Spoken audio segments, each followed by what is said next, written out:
Kanalıma ve mutfağıma hoş geldiniz arkadaşlar. Bugün sizlere ısırgan otu ile börek yapacağım.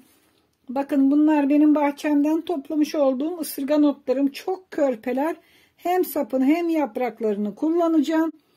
Eğer kart sayıda ısırgan otlarını siz yapacaksanız arkadaşlar, bu sefer sadece yaprak kısımlarını koparın. Saplarını hiç kullanmayın. Bunlar çok körpe, çok taze oldukları için sap kısımlarını ve yapraklarını tamamen böreğin içinde kullanacağım. Şimdi ilk önce ısırgan otlarımı bol suda yıkayıp doğrayacağım. Isırgan otlarımızı doğradım, hazırladım.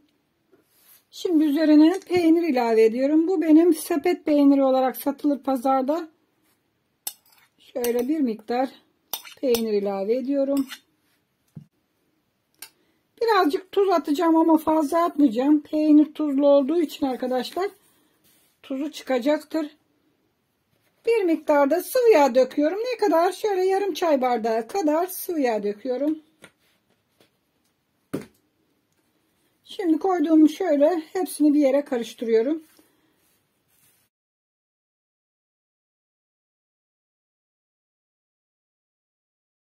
Peynirini de karıştırdık. Şöyle şimdi alalım kenara. Burada benim bir paket yufkam var. Hazır yufka kullanacağım. İsterseniz el açması da yapabilirsiniz. Ben hazır yufkadan hazırlayacağım. Bunda 5 adet yufka var. Şimdi şöyle yufkaları da alalım kenara. Sosunu hazırlayacağız.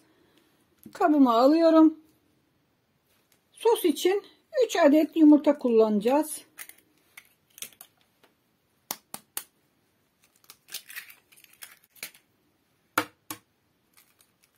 Evet. 3 adet yumurta kullanacağız. Üzerine 3 su bardağı süt döküyorum. Her bir yumurta için 1 bardak süt.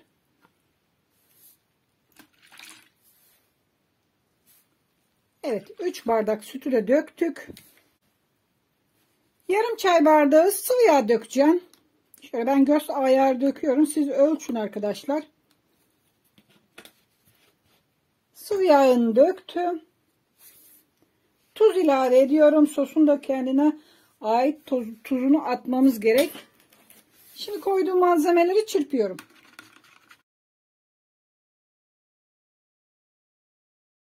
Şimdi böreği hazırlamaya geçelim. Sosumu şöyle kenara alalım. Evet, fırın tepsini yağladım. Bir adet bütün yufkayı şöyle alt kısma seriyorum. El açması yufka da yapabilirsiniz arkadaşlar. Onunla da olur. Ama kolay olsun isterseniz bu şekilde hazırlayabilirsiniz. Şimdi üzerine sostan döküyorum. Şöyle bolcana dökeceğim arkadaşlar. Bunlar paket yufka olduğu için biraz kuru oluyor genelde. Böreğimin kabarmasını istediğim için bol soslu yapacağım. Ama kendiniz açacaksanız çok fazla sos dökmeyin. Bu şekilde birinci kata sosunu döktüm. Evet, ikinci yufkayı şöyle ortadan koparıyorum. Bıçakla da kesebilirsiniz. Elinizle de benim gibi parçalayabilirsiniz. Bakın bu şekilde koyuyorum. Tekrar sos.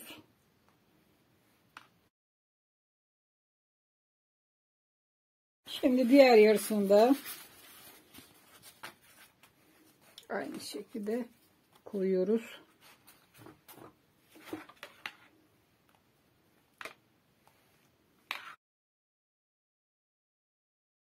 İki yufkayı kullandık.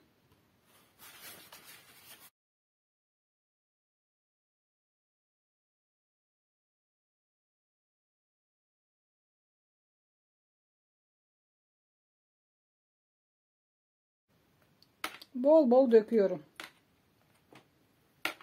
Bu sos bunun kabarmasını sağlayacak.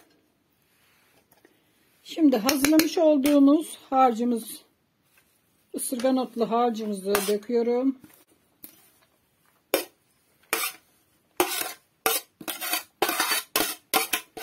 Orta yerine koyuyorum. Kat kat dökmeyeceğim. Direkt orta yerine şöyle Onu da güzel yerleştirelim. Çok lezzetli olan bir börek, denemenizi tavsiye ederim arkadaşlar. Isırgan otu her yerde, her köşe başında, sokaklarda, kıyılarda, köşelerde bolca bulunan bir ot. Toplayın ve yapın. İsterseniz soğan da doğrayabilirsiniz ama ben soğan sevmediğim için böreklerde pek sevmiyorum.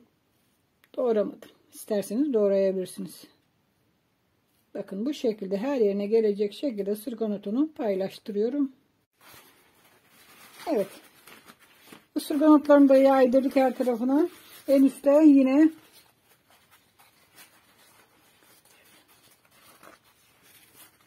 yufkaları koyuyoruz.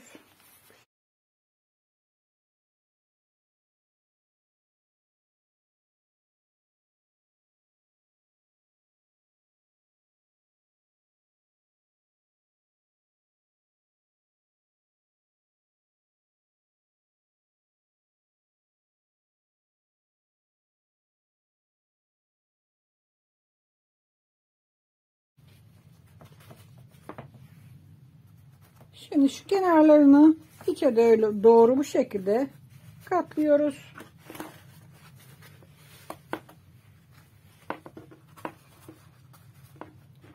Biraz sos koyalım ki yapışsın.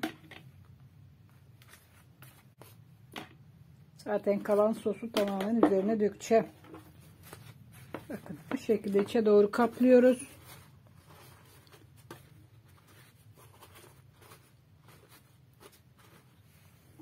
Kalan sosu da üzerine döküyorum.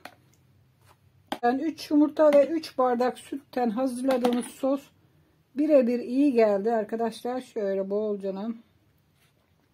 Bu sos bunu kabarmasını sağlayacak, yumuşacık olmasını sağlayacak. Her yerine gelecek şekilde sostan şöyle dağıtıyorum.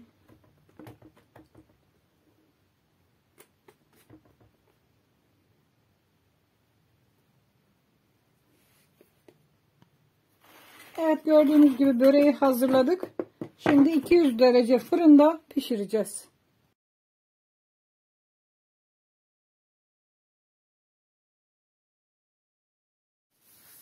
Pişmek üzere fırına götürüyorum. Evet arkadaşlar, böreğimiz oldu. Bakın ne kadar güzel bir börek hazırladık. Dediğim gibi çok da güzel şöyle kabardı. Şu anda çok sıcak, fırından yeni aldım. Şimdi böreğin üzerini şöyle bir kapatalım ki birazcık yumuşasın. Evet, böreğimizi biraz dinlendirdik. Şimdi keselim. Nasıl keseceğiz? Şöyle kare kare keseceğim arkadaşlar.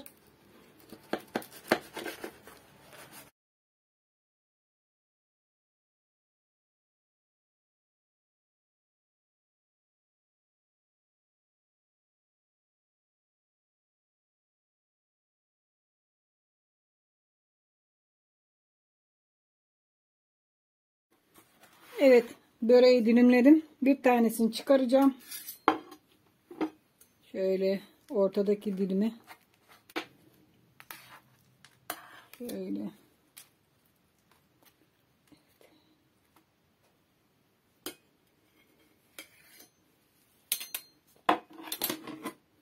İşte bakın. İçini göstereyim size. Hala dumanı üzerinde tutuyor.